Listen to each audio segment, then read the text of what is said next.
Detachment from people-pleasing is such an interesting concept to me because I believe that most of us, in some capacity or another, consciously or unconsciously, do it.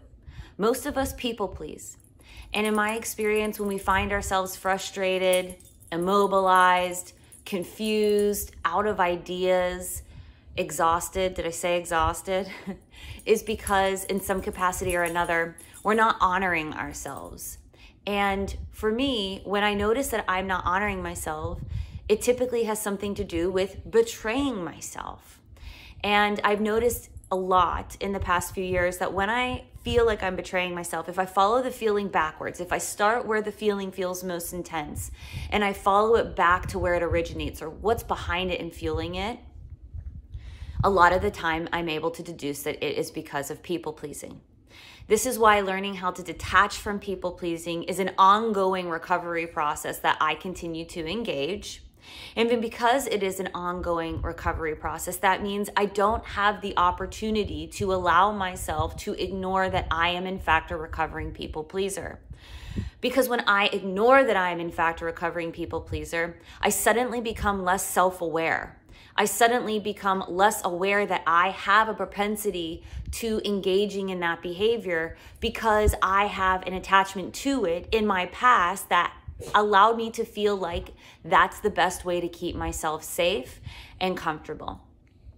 So previously I explored with you and shared with you and promised to you in the sharing and the exploration of it, the detachment process, or the way in which I believe noting people-pleasing can be helpful.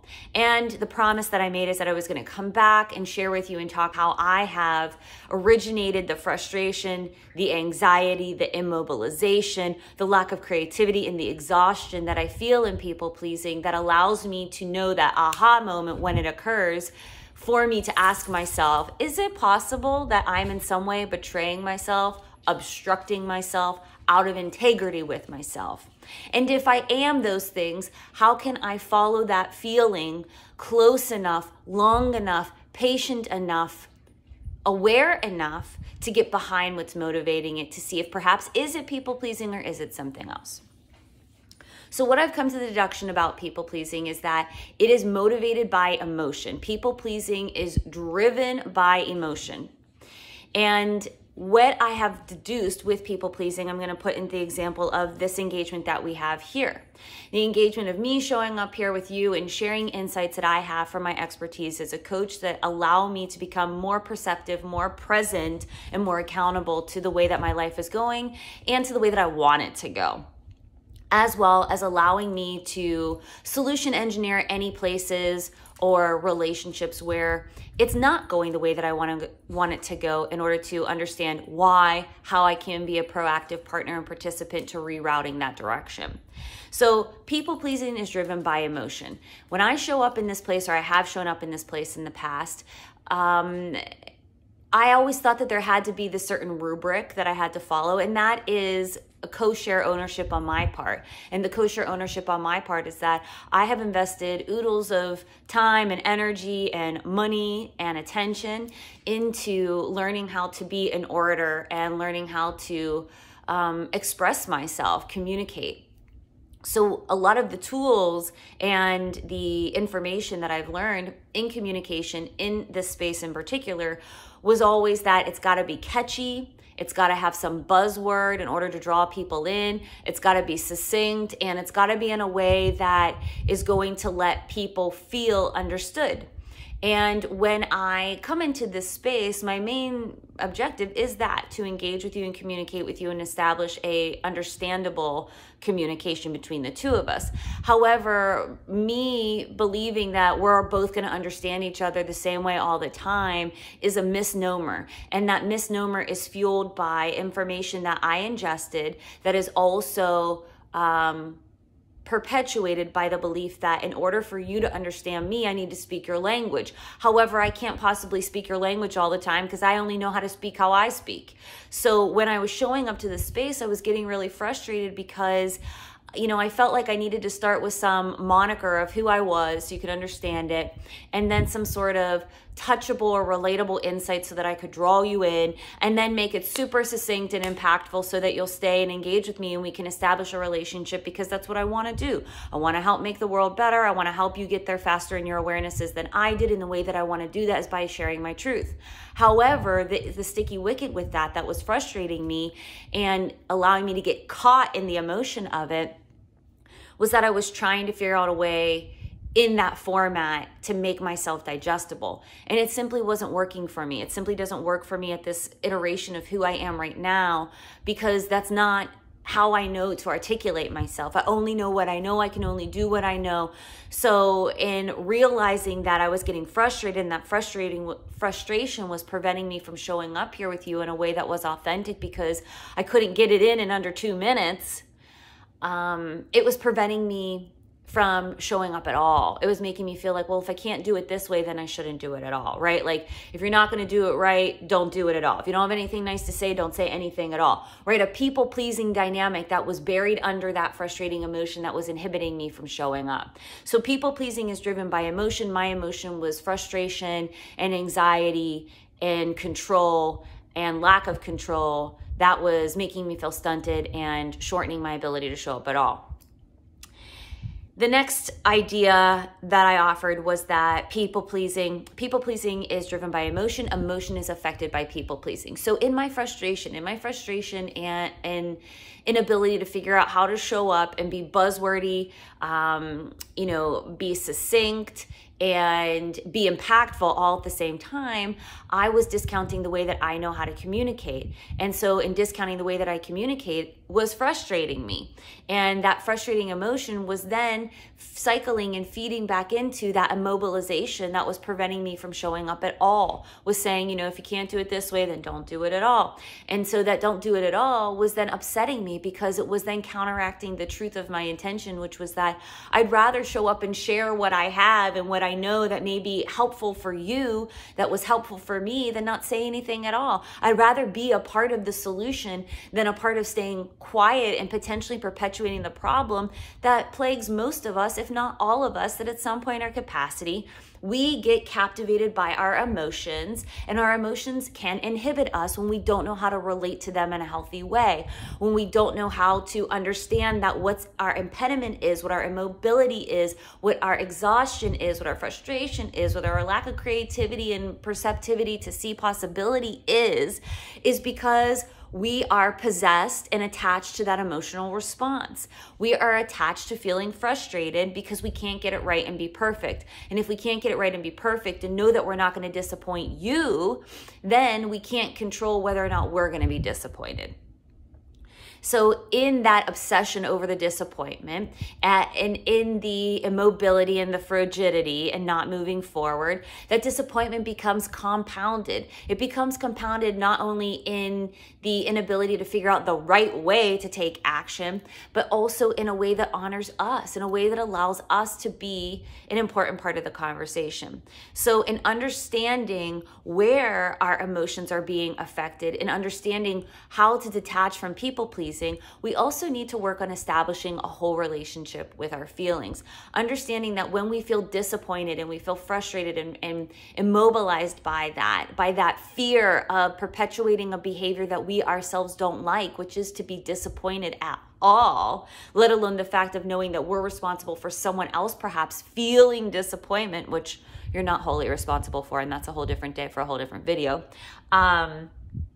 When we're allowed to welcome in other elements of feeling, we're allowed to consider, well, if I do get it wrong, what's also the possibility of me getting it right? If I lose 50% of my audience, but I'm able to clearly connect with and articulate to the other 50%, then that's to the good. That's to the motivation and the honor of my intent. So if I can't weigh that 50% of the time it's going to go wrong, then all the time it's going to go wrong. If I'm only focused on the disappointment and everything going to shit, and I can't see the possibility for goodness and the other 50% possibility that it could go exactly as we want, maybe even better, if we can't even see that better or congruent side, and we're only seeing everything that goes against what we want, against our intention, it's only going to compound everything and make it worse. Cycle spinning out, then we're only going to be in that cycle. We're only going to be in that attachment if we can't welcome in all of the other aspects of feeling. And in this aspect, I would encourage you to see it as, yes, dual only, good feelings, negative feelings, right? Positive, negatives, good and bad, right? We're only talking about that. If we're only focused in a people-pleasing aspect of disappointment, which predicates and motivates our continual people-pleasing, then we're only able to focus on the fact that we are only ever going to be a disappointment. And if we are only ever a disappointment and those feelings become compounded, then we become attached to that. We become attached to the idea that we holistically are a freaking disappointment. And until we can get into the scope of our perceptivity and the scope of our perspective, the idea that we could also be freaking wonderful and excellent and successful in our endeavors, we're going to be attached to that disappointment. We're going to be attached to that immobility. We're going to be attached to that exhaustion. We're going to be attached to feeling like a failure. And we're going to be attached to continually choosing people pleasing. So people-pleasing is driven by emotions. Emotions are affected by people-pleasing. In order to detach from people-pleasing, work on establishing a whole relationship with feeling, understanding that, and naming a sensation. You can be with it. You can honor it. You can note it. You can validate it. You can be, the cheese stands alone in it, and it still be real without being stuck there. Allowing ourselves to notice that we have a whole arsenal of experiences available at our disposal. And that if we have a whole arsenal of experiences available at our disposal, then so might other people. Then we can't possibly, without a shadow of a doubt, deductively deduce that we're always going to get it wrong. We're always going to be a disappointment and there's no other opportunity available for us. When we allow ourselves to consider a whole relationship with emotion and possibility and perspective and energies and engagements, we allow ourselves to see the possibility for other things to occur. And when we allow ourselves to remember, oh yes, for as much fear and trepidation and frigidity, immobilization, lack of creativity that I have about me honoring myself, believing that I'm only going to be a disappointment, believing that I'm never going to get it right, believing that the cards are stacked against me because anytime I show up, it seems that I just piss people off anyway, so I'm far better to just do what I think that they want me to do. When we allow ourselves to consider that there are other options available, we can be with that feeling. We can be like, oh yeah, here is that people-pleasing thing that I know I do. Like I said, I'm in recovery. This is a part of my process, looking for it, notating it anytime I feel crunchy in my feelings, anytime I feel stuck in my feelings, anytime I feel indignant in my feelings. Allowing myself to see where I might be stuck there, where I'm cycling and spinning and circling the drain on that. Just really drained in that disappointment and in relating to myself that way and feeling so heavy in it, feeling so like there are no other possibilities in it. Allowing ourselves to be like, yes, that is valid. You are so right. You do feel all those things. That fear and trepidation is true. But what else might be true? What other self-awarenesses might be on the menu? Well, the self-awareness is that my intention's obviously well-intended because I want to connect. I want to be understood. I want to be able to relate. I want to encourage. I want to introduce possibility. I want to consider all the options. And allowing ourselves to acknowledge and be self-aware about our motivation and our directive and our intention for engagement, whether with someone else or with ourselves. We allow ourselves to have some movement and fluidity there. We allow ourselves to see that, yes, I have these harsh, difficult, maybe even bad or negative emotions going on, but I also have the opportunity for some positivity to see where I'm being self-aware of my commitment and my attachment to those disappointments that I holistically relate to myself as a lot of the time. Allowing myself to also attach to areas in my life where I've been disappointed before, or I feel like I was disappointing, I didn't show up prepared, whatever. We allow ourselves to see where we're attached in that stuckness so that we can create some fluidity to welcome in other aspects and other ideas. So people-pleasing is driven by emotion. Emotion is affected by people-pleasing. In order to detach from people-pleasing, work on establishing a whole relationship with feeling, understanding that and naming a sensation we can be with it without having to be stuck there. Fix this. Thank you. The next thing in learning to not be stuck there, we allow ourselves to work, to understand, to allow that emotional experience that we're having with that rigidity and that intensity, in creating, no, Skylar, and in creating some fluidity and flexibility with that experience, start entertaining the possibility for that not to be the only directive, the only motivation, that it always going to go to shit. No one's going to understand us. We're going to be disappointing, and that's going to continue to fuel the relationship driver of people pleasing, which is we don't want to be disappointing anyways.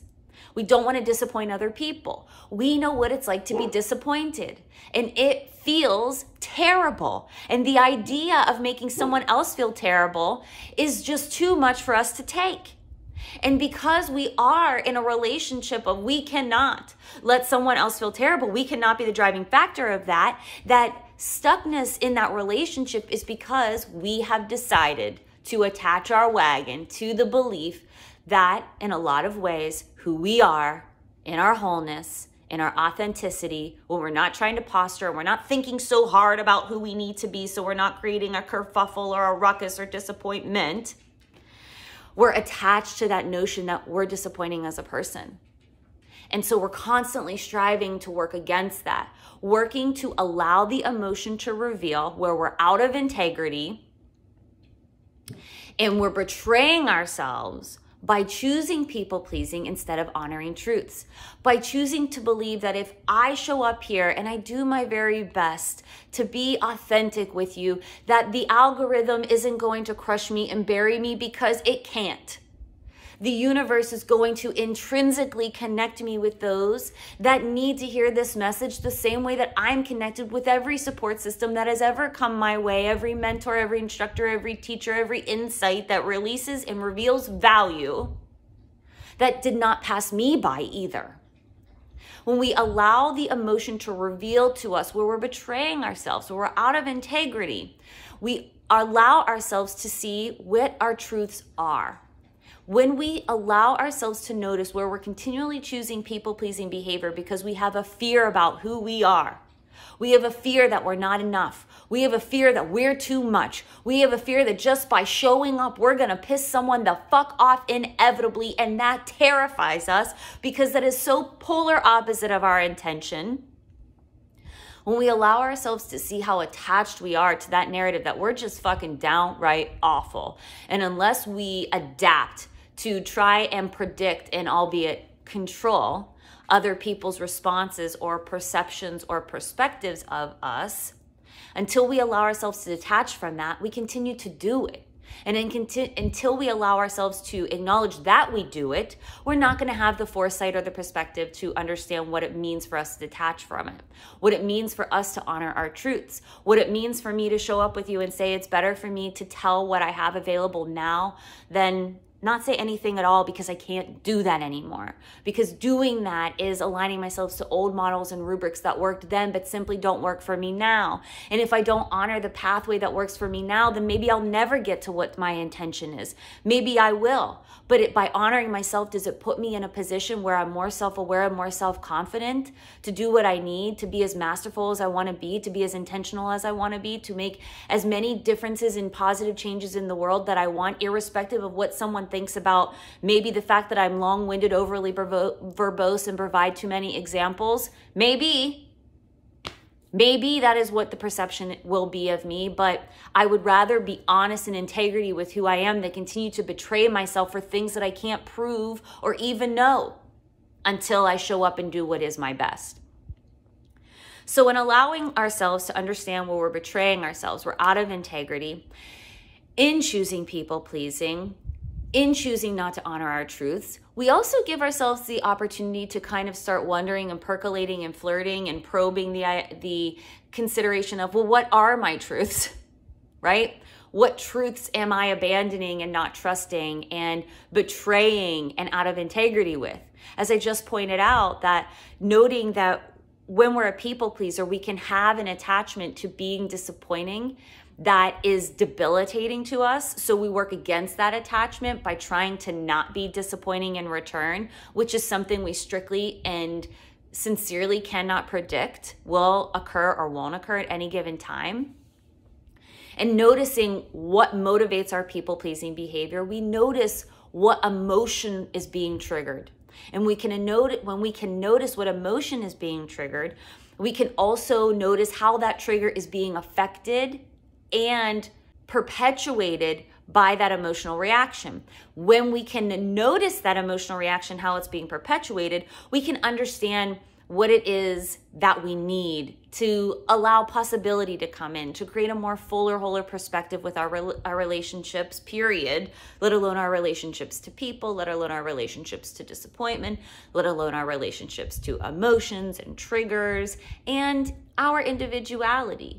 And when we can see where our individuality might be being buried, and that is what is causing us not to be aware of how our emotions are motivating us, we can start to bring in that individuality into the perspective, understanding, oh, wait, my individuality and my attachment to this emotion is causing me to cling to it, be stuck to it, and is not allowing a wholer perspective to come in.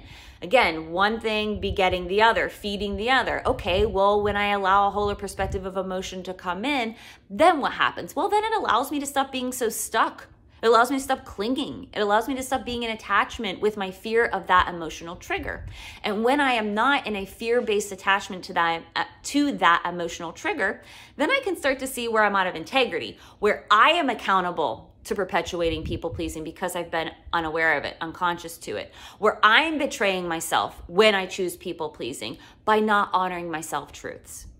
And when we can get to a place of honoring self-truths, we can then start to really establish a meaningful relationship with why it's important to acknowledge that we are a people pleaser and why we want to be a people pleaser in recovery and what it means to detach from people pleasing. And in learning what it means for us to detach from people pleasing, detachment from people pleasing supports our personal needs and cares. It supports what we need and what we care about, how we are cared for, and creates conviction about what we know and who we are. When we allow ourselves to understand what our obstructions are, what our attachments are, we stop feeling like it's such a shameful embarrassment to be aware of those things. We stop making it a problem or an issue to understand where our humanity has hiccups, where our humanity is posturing or engaging in pretense or even ignoring our own hypocrisies. When we allow ourselves to become self-aware, we also become present. And when we become present, we learn how to become self-responsible. And when we learn how to become self-responsible, learning where our hiccups or our obstructions are, stop becoming such a shameful experience. Stop becoming something that we need to wear a scarlet letter for, or we need to be fearful about people finding out about. Or we need to be critical or judgmental about other people's propensity to discover what their own obstructions are. And when we allow ourselves to acknowledge where the detachment to where those obstructions can become crucial, we become much more relaxed in acknowledging where they might be active and occurring. And when we become more relaxed in where they might be active and occurring, that cycle that we get in where emotion continues to perpetuate them by possessing us, taking control of us, and causing those obstructive behavioral patterns that betray our integrity and betray our individuality, suppress it, subdue it, hide it, make it taboo, make us in a fearful relationship about it, we start to soften to those experiences and they stop having so much control over us. They allow us to become hip to who we are. You know, they allow us to become responsible for knowing, oh, that's that thing I do. That's that thing I do. And they allow us to stop casting blame or shame on other people for our self-accountability, for the ways in which we self-obstruct our individuality.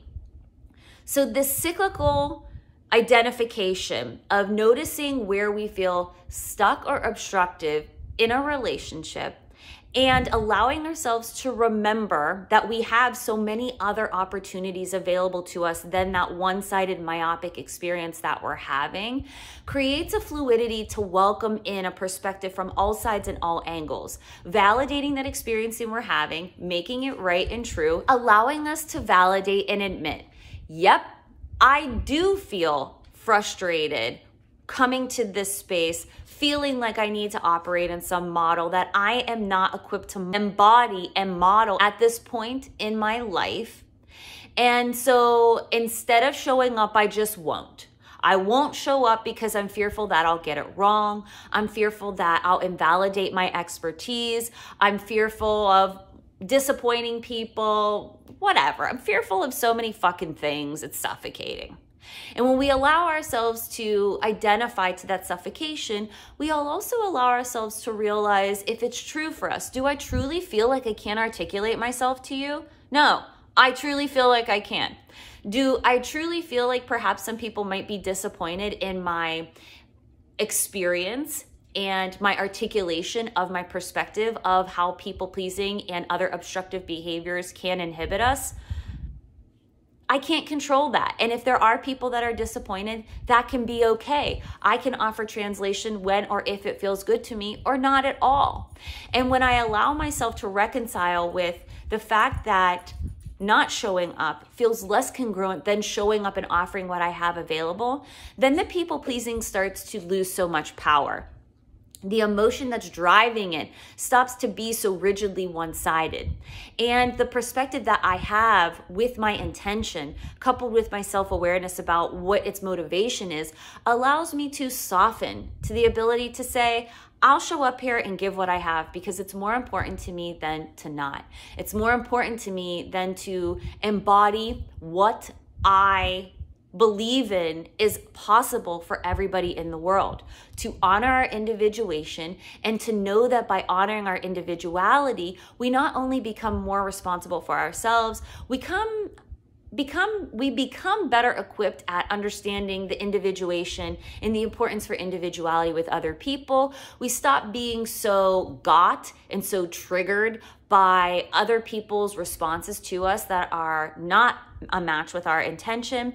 We allow ourselves to accept all accusations with the need to defend or prove, and we just overall accept humanity as a whole, and we operate with much more fluidity. I wanted to share this with you today because first and foremost, I wanted you to know that I don't have it all figured out. I don't believe that anybody in any support capacity has anything all figured out. I believe that sometimes in a support capacity, in any relationship, doesn't have to be professionally, any relationship, the relationship you have with someone else, the relationship you have with yourself, that sometimes we are awarded a God complex from other people, and yes, truly from ourselves. That God complex being that there's an expectation on us and other professionals or people in relationship with which we hold high regard and esteem to be able to have the answer, to be able to have the right answer, and to be able to have an answer that works from all angles, all sides, and all people. And it's just simply not possible. We're all different. We all have our own perspectives. We all have our own needs, desires, and needs for personal care that's going to honor our integrity and honor the truth of ourselves. So showing up in this space and sharing more authentically with you today, noting that I'm eclipsing perhaps 30 minutes at this juncture, allowing myself to accept that it was more important for me to share fully what I had about the concept of people pleasing, how I believe it is embedded with emotion, and how emotion can possess us to continue to perpetuate behaviors that may not be exactly the best for us, not to mention the best for who we are at every iteration of ourselves, allowing us to pull into a fuller perspective all of the faculties and assets and sensitivities that we have available to us, to allow that to be a tool and a resource for our own individuation, our own freedom, our own liberation, and our humanity. That was more important for me. And so I hope that if you were able to stay with me through this share today, and you were able to get something out of it for yourself, that it was meaningful and that you allow it to be meaningful. And if you find something within the share today that kind of percolates your thought processes and doesn't feel fully developed yet, I invite you to do the same. Follow the feeling with yourself. See what's behind it. See what motivates it. And whatever wild, hairy truths come out of it, trust them, validate them. And in trusting and invalidating them, see if that's complete. See how complete it is in this moment. And if there is more awareness, more discovery, more individuation that you feel is available behind following that feeling, allow yourself to validate what you experience, and then also validate whatever other experiences come into. Ultimately, when we become more aware of ourselves, we become more aware of not only works for us, but what obstructs us. And a lot of the time, admitting to what obstructs us can feel shameful, can feel embarrassing, can feel like a fearful and debilitating experience. But my invitation to you is to allow those obstructions to become a tool and work to your benefit. And the first step to allowing that to happen is by admitting that they occur, establishing a softened, loving relationship. For if you're a people pleaser just like me, establishing a softened, loving relationship with it. Establish an understanding about what motivates it and what perpetuates it. Allowing yourself to get into an understanding with whether or not that's the best thing for you at this point in time. And if it's not, again, softening to the acceptance of it. I accept I'm a people pleaser. I also accept that I'm a people pleaser in recovery. And then asking yourself, what do I want to do with this awareness to make it work for me? Thank you for showing up today. Thank you for allowing me to share space and energy with you. I have so much love and respect for you. Be good to yourself. Talk to you next time.